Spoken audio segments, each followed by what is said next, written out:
ladies. You are so blessed to have everyone here and everything that has been done in order to prepare. I know it's been a lot of work. So thank you, Diane. And this is going to be short, but I wanted to start a little bit by telling you a little bit of my background. And since it's Mother's Day weekend, a little bit about my mother. My mother was born in a single mom family. She never knew her father, and it tormented her entire life. She didn't know who her father was. Her mom later got married, and I just know my step-granddad as Pop Levi.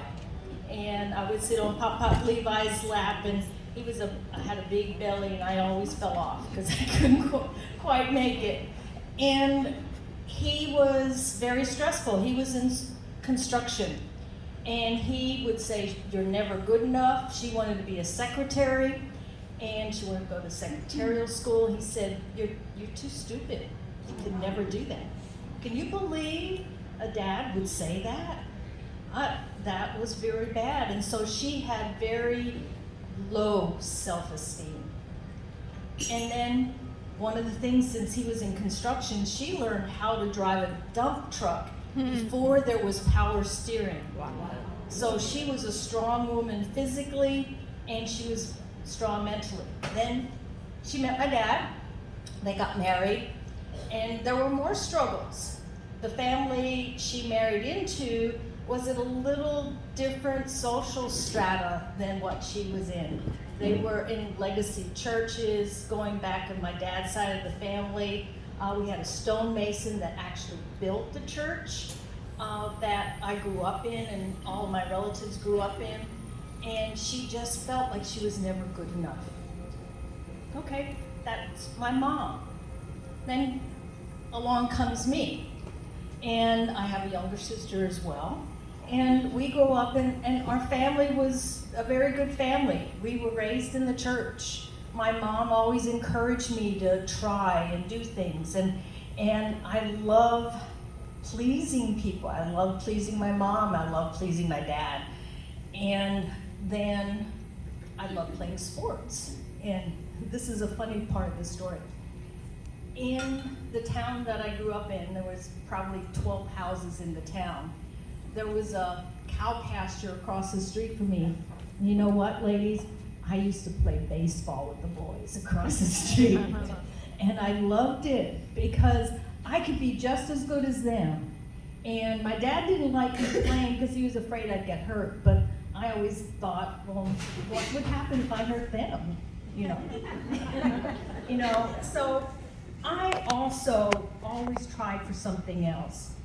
And first grade came along, and I was called Snub Nose 38 because I have a little pug nose. And when I grew bigger and was dating this guy, he said I would never make it in business because I was too short. So it seemed like everything that people said didn't line up to where I wanted to be, and there was just something that was not right about that. So it reminded me when Diane asked me to talk about the bumblebee.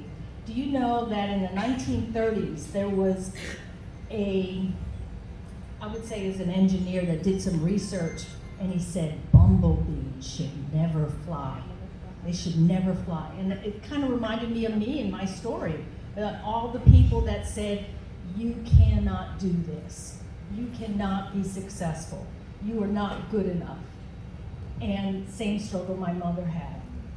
And the reason they said bumblebees couldn't fly was they compared them with fixed-wing aircraft.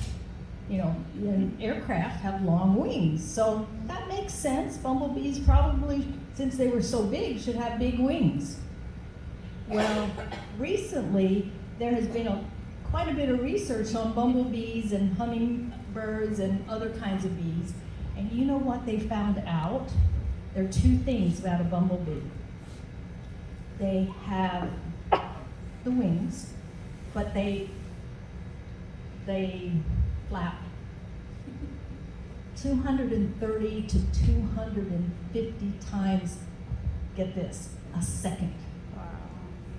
You know, I can't even do it 2 times in a second. You know, how does this happen? You know, it just doesn't happen in happenstance. And the other thing that bumblebees do that they didn't think about, because fixed wing aircraft are just fixed wing, they're just out there straight, they don't do anything. They also rotate. And so that helps them. And one of the studies said that it's almost as if the way that they move their wings, and it's as if they're in a viscous liquid. Like when we're on water, you know, and you're trying to float. It's almost the same kind of thing, but it's in air instead. So they were supposed to be able to fly.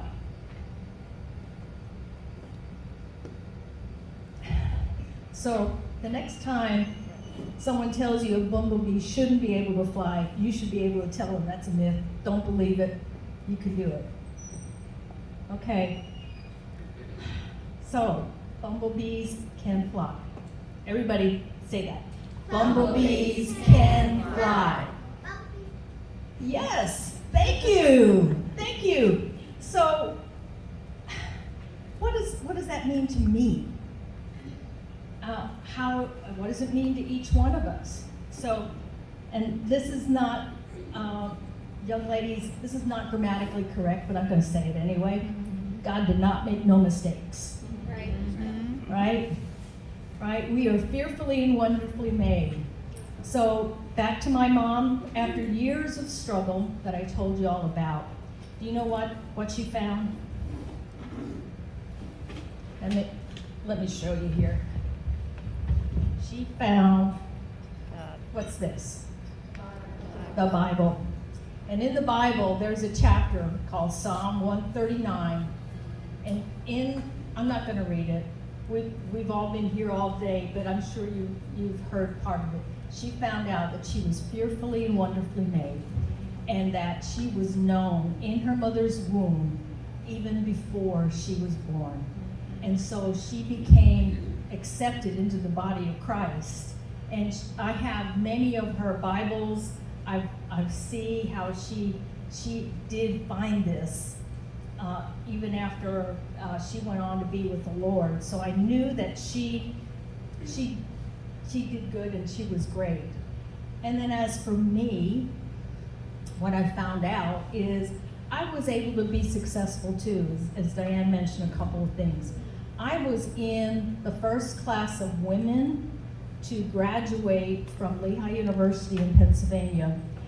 It was an all-male institution up until that time. My freshman year, there were 133 women that were accepted into the university, where 3,300 guys were, okay?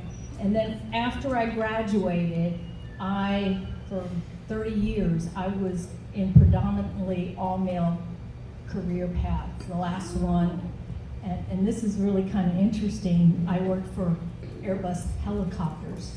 So, like the Bumblebee, helicopters aren't supposed to fly either.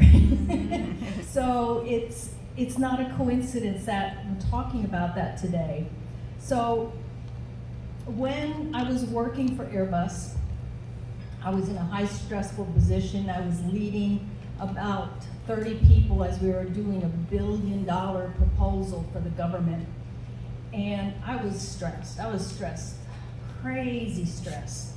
And I needed some help, I needed encouragement. And I was looking for something. I didn't want to do another devotional online. And a still small voice inside of me, if you ever hear that voice, said, write one yourself. Yes. And I'm going like, oh no, I can't do that. But it started out by just a text message every day. And then over a period of 5 years, in February, which is National Heart Month, I wrote something, and then it came into a 6-month devotional. So I believe everyone needs to start the day with an encouraging word. You know, because if you start the day with an encouraging word, you can face your battles. And even the American Psychological Association said, they did a study last year, and in the study, they said over 24% of the people that were surveyed were so stressed that they could not function. They could not even face the day. And that's the type of day that we're living in. And our young people in school, they're feeling stressed from grades and tests and things like that, and gun violence and politics and social injustices and things like that. But even the American Psychological Association says if you get rid of negative thoughts, it will help relieve the stress. So I believe also in top of the morning to you, just like we're having high tea this afternoon, cream rises to the top. And it's a wonderful thing to be able to know I can do it. It says in the Word, we can do all things through Jesus Christ, which strengthens me. And so today, just be encouraged.